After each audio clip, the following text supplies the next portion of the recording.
In the New Orleans tradition of Mardi Gras, they serve king cakes. And today I'm going to show you how to make a king cake, which is just a fancy coffee cake that has a baby put into it. And the most popular fillings that around Louisiana are a pecan praline cheesecake, and then a cream cheese with raspberry filling. And the basic coffee cake is the same recipe. You just have to put different fillings to make it different. And as the tradition goes, there's a little doll placed in the king cake, and this can be done after it's baked. And whoever gets the king cake when they're served a slice is the person who has the next king cake party. And these king cake parties usually are started on January 6th, which is the night of the Epiphany, and then they go until Mardi Gras. But they're delicious to do any time of the year.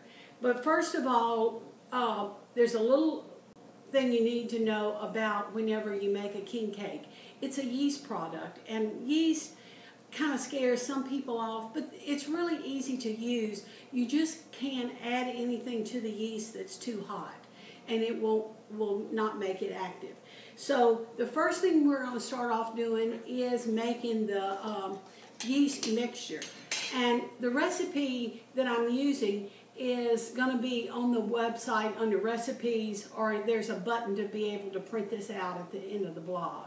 So don't worry about the recipe. We're going to take a tablespoon of yeast and mix it with a teaspoon of sugar and a teaspoon of flour. And this is just plain flour. Okay, you're going to mix this together with a quarter cup of water. Now, just mix this together. The yeast I use is just some dry yeast. It comes in a bulk package, and to extend the shelf life of it, I just put it in a screw top jar and just put it in the freezer and just take it out as I need it. So we're going to take this yeast mixture, mix it all up, and then we're just going to set it to the side, because with adding that sugar and that flour, it's going to have something to feed on, and it's going to start getting active and be bubbly. If it doesn't start to foam and be bubbly, there's a problem there, and you don't need to go any further till you get better yeast. Okay, the next mixture we're going to mix up is the milk. We're going to take a saucepan and put a half a cup of milk in with a stick of butter. 2 sticks of butter, because it's 1 cup. So we're going to take the 2 sticks of butter, put them in the saucepan with the milk, and we just want to heat this until the butter is melted. So we'll just put this on here and let it start melting. Now, while that's melting, let's mix with our flour mixture. I'll put 2 cups of just regular flour, all-purpose flour in here, and then we're going to put a teaspoon of baking powder. No, it looks like a teaspoon. Okay, and then a teaspoon of cinnamon.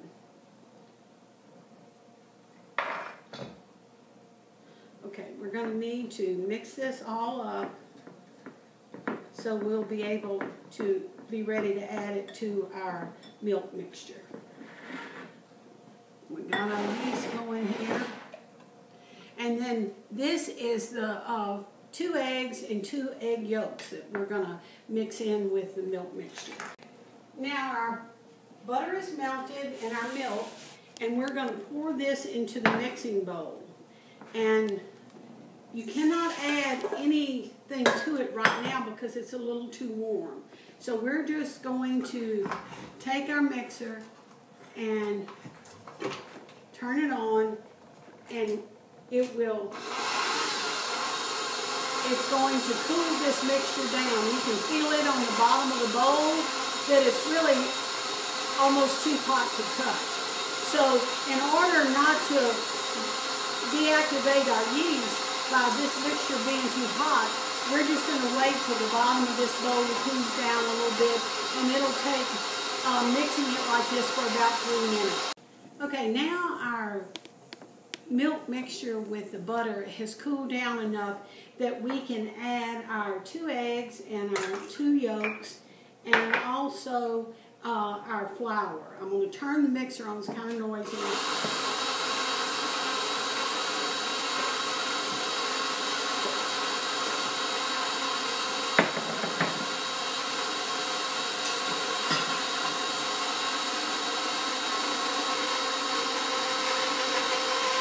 Now, I added the yeast mixture, the 2 cups of flour that had the cinnamon and the baking powder in it, and the egg. So we want to mix this up till it's well mixed, and then we're going to add our dough hook on here with the rest of our 2 cups of flour. So we'll turn the mixer on. This down.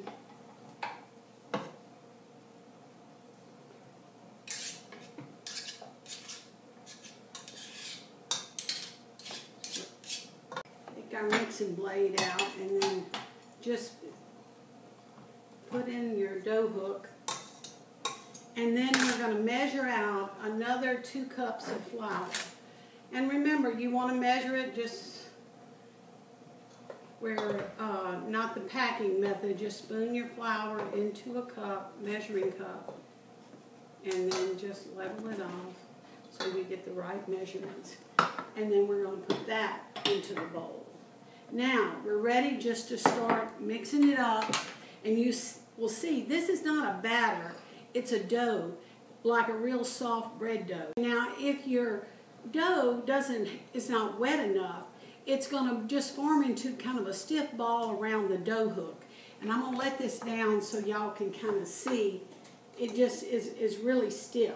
So what we need to do is add a little more water to it. And you might have measured everything correctly, but with different flours, you just have to adjust the water, because the stickier the dough, the lighter your king cake is going to be, and it'll be a little tastier. Okay, now our dough has formed a ball all around our dough hook, and you see it's not sticky, so sticky that it will stick to the hook, but it just makes a nice round ball. Now, what we want to do with this, this is a little trick to speed up the process of making the king cake and get it to rise, is take a little bit of butter and just grease a ceramic bowl with it. Now, we want this to coat the bowl, but we're going to put this bowl in the microwave for 30 seconds on high.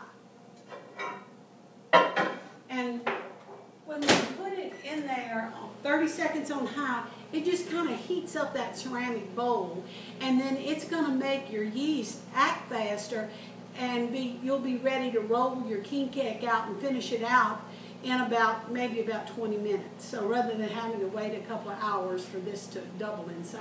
When you take the bowl out of the microwave, it really hasn't even melted all the butter, but the bowl feels a little bit warm to you.